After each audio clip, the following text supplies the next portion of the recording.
네, 한 주를 정리하고 다음 주를 미리 예측해 볼 수 있는 시간 금요 특집 준비해 봤습니다. 매일경제신문 장박원 논설위원님과 함께하겠습니다. 어서 오세요. 네, 안녕하세요. 네, 안녕하세요. 좀 2월은 좋아졌으면 했는데 네. 아직까지 시장이 많이 불안합니다. 네. 오늘 살펴봐야 될 이번 주 핫 키워드 첫 번째 어떤 것으로 꼽으셨나요?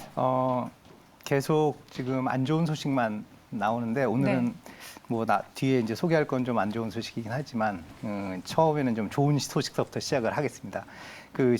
갤럭시 신 모델이 드디어 나왔습니다. 그래서 이게 10일 날 이제 공개가 됐는데 갤럭시 S22입니다.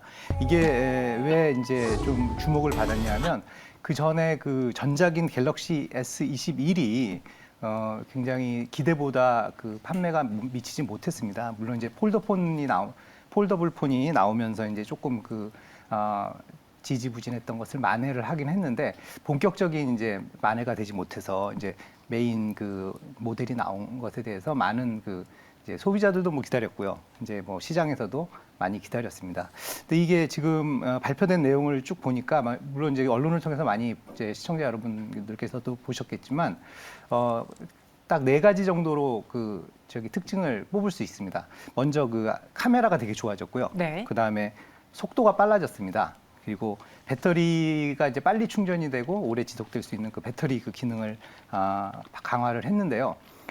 제가 생각하기에 가장 주목할 점은 3가지 모델이 나왔죠. 기본형 플러스, 그다음에 울트라 이렇게 3가지 모델이 나왔는데 바로 울트라 모델입니다. 이 울트라 모델은 많은 팬덤을 이루고 있었던 갤럭시 노트 노트의 어떻게 보면 부활이라고 할 수 있는데요.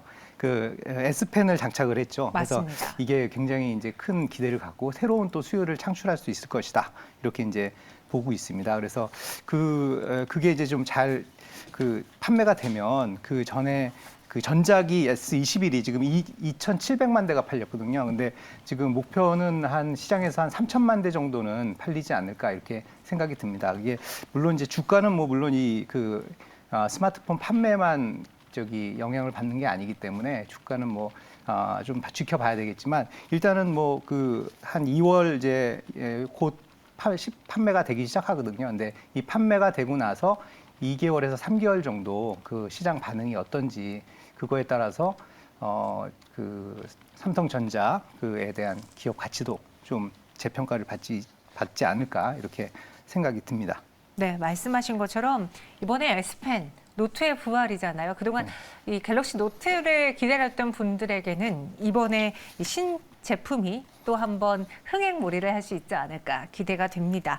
또 반도체 업황 개선으로 인해서 추가적으로 스마트폰 판매량도 늘어난다면, 출하량도 늘어난다면은 삼성전자 실적에 보탬이 되지 않을까. 첫 번째 키워드 갤럭시 S22 들고 오셨고요. 이제 두 번째로 봐야 된 건 한 주를 정리해 봤을 때 물적 분할 중단 뉴스가 좀 많았어요, 이번에. 네, 근데 정말 더 이상은 그만 쪼갰으면 좋겠다. 우리 네. 많은 투자자분들이 목 놓아서 화내시고 또 분노하는 부분이거든요. 이 쪼개기 상장 계속 이슈가 될까요? 네, 지금 LG 엔솔 지금 시장에 어떻게 블랙홀이라고 네, 할 수 맞아요. 있는데 엔솔로 인해서 이게 논쟁이 촉발이 됐는데 그럴 만도 합니다. 왜냐하면 소액 주주 입장에서 봤을 때 LG 화학에서 이제 LG 엔솔이 어떻게 보면 쪼개기 이렇게 상장이 된 거잖아요. 그러니까 지금 LG 화학 주가가 거의 60만 원대로 100만 원대 가까이 되던 게 60만 원대로 주저앉았고 반면에 이제 배터리 사업뿐만 떼낸 이제 엔솔은 계속 자금을 끌어들이고 있는 상황이거든요. 그러니까 그러다 보니까 다른 회사들이 이 물적 분할을 하는 거에 대해서 소액 주주들이 굉장히 반감을 갖고 있습니다. 그래서 지금 이번 주에 보면은 CJENM이 맞아요. 지금 물적 분할을 한다고, 그러니까 물적 분할을 하는 부분이 예능, 드라마, 영화 이런 애니메이션 이런 것들을 스튜디오를 만들어서 그 스튜디오 사업부를 물적 분할한다고 추진을 했다가 소액 주주들이 되게 반발을 하고 그러니까 일단은 다시 검토를 하겠다 이렇게 계획을 좀 내렸고요. 또 LG 일렉트릭도 EV 릴레이라고 맞아요. 지금 전체 매출에서 차지하는 비중은 한 2% 정도밖에 안 됩니다. 그런데 이 사업부가 굉장히 미래 먹거리를 제공할 수 있는 사업부이기 때문에 이것을 물적 분할을 한다고 하니까 그 LG 일렉트릭 주가가 그 당에 하루 만에 그냥 10%가 이렇게 주저앉고 뭐 이런 상황이 벌어졌거든요. 그리고 그 소액 주주들을 중심으로 해서 LG 일렉에 대한 그 분위기도 굉장히 네. 좋지 않습니다. 그래서 이런 게 지금 계속 그 물적 분할에 대한 그 이슈가 계속이 될 것 같고요. 물론 이제 물적 분할이 그 자체로만 봤을 때는 뭐 사실 좀 중립적일 수 있습니다. 왜냐하면 기업 입장에서 봤을 때는 그 신산업을 키우는 하나의 방법이거든요. 그 자본을 다시 모아서. 근데 이제 이게 그 모르겠습니다. 그 인적 분할과 물적 분할 이렇게 할 때 인적 분할은 사실 소액 주주들은 불만이 없어요. 왜냐하면 네. 그 지분을 그대로 가지고 가는 거기 때문에. 근데 물적 분할 같은 경우에는 새로 생긴 신설 법인의 그 주식 100%를 모회사가 갖고 있거든요. 그러면 그 모회사 그 주식은 알짜만 빠지니까 네. 그 가치가 빠질 수밖에 없기 때문에 계속 이런 그 소액주주들의 불만이 나올 것 같습니다. 더군다나 이제 대선 기간이잖아요, 지금. 그래서 대선 주자들도 이 물적 쪼개기 분할로 소액주주들이 아우성을 치니까 뭐 매수청 그 우선 공모주를 뭐 우선 그러니까 신설회사의 공모주를 우선 배당한다든가 아니면 그 주식 매수 청구권을 소액 주주들한테 줘야 된다.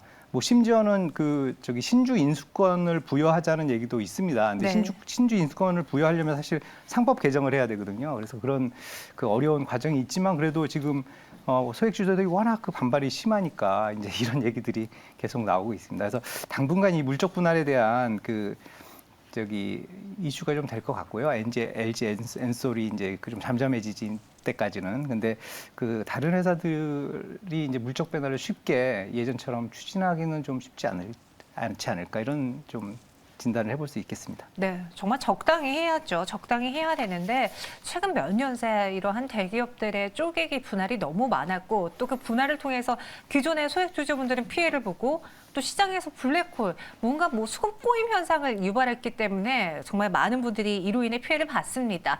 충분히 개선 사안이 있어야만 한다라는 생각에 저도 의견을 공감하고요.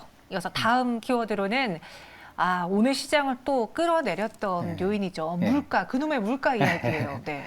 지금 물가 인플레이션 전 세계적으로를 추동하는 것이 그 원자재 가격, 네. 국제 상품 가격의 급등입니다. 그래서 지금 보면은 작년 그 1년 동안 그 주요 국제 상품 가격이 거의 50% 이렇게 급등을 했고요. 이거는 근데 이 정도 그 상승폭은 그 1995년 이후 27년 만이라고 합니다. 그래서 굉장히 그 큰 지금 원자재 가격 상승 때문에 시장이 굉장히 불안하고 요동을 맞습니다. 치고 있는데 그렇게 되는 원인은 뭐 쉽게 생각해 볼 수 있습니다. 이제 지난해 그러니까 그 전에서부터 좀 있었지만 그 공급망 불안이 있지 않았습니까? 그러니까 공급망이 불안하면서 아직까지 이렇게 해소가 되지 않은 상황에서 이제 코로나 우리나라는 지금 이제 오미크론 때문에 좀 확산세에 있지만 다른 나라 같은 경우에 이게 코로나가 이제 어느 정도 지나가고 또 거리두기라든가 이렇게 방역이 좀 수준이 낮아지면서 경기 회복이 좀 빨라지고 있습니다. 그래서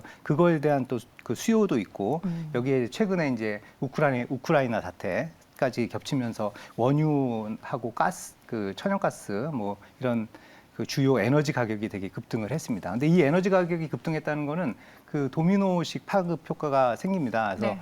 그게 전기료가 오르고 전기를 돌려서 생산하는 뭐 여러 가지 그 제조 그 용품들, 그다음에 뭐 소재들 이런 것들이 덩달아 오르고요. 그다음에 뭐 곡물 가격이라든가 특히 이제 요즘에 이제 어디 커피 전문점 가시면 아시겠지만 커피 가격이 오르지 않았습니까? 네. 커피 가격이 지금 한 90%까지 올랐어요. 그래서 커피 또 이제 뭐 국제 상품 중에 하나니까. 네, 그래서 그렇죠. 전반적으로 원자재 가격이 오르는 바람에 사실 우리나라는 거의 원자재를 수입하지 않습니까? 그래서 우리나라 경제에도 상당히 큰 파급을 줍니다. 특히 우리가 지금 수출은 굉장히 호황인데 수출이 호황인데 결국 수입 물가가 올라가면서 무역 적자는 작년 12월하고 1월에 봤어요. 작년 12월 같은 경우에는 4억 5천만 달러였거든요. 작년 네. 그 12월 무역 적자 수준이. 근데 그게 한 달 지난 그 1월에는 거의 49억 달러로 10배 가까이 급증을 했습니다. 그래서 이 무역 적자 문제도 사실 원자재 가격 상승에 여파기 때문에 우리 경제 전반이 지금 그 원자재 가격 상승에 대비를 좀 해야 되지 않을까. 뭐 KDI 또 지금 그런 그 보고서를 내놓고 했으니까요. 좀 전반적으로 살펴봐야 될 시점이 아닐까 생각이 듭니다. 네, 계속 시장을 짓누르고 있는 가장 큰 악재입니다.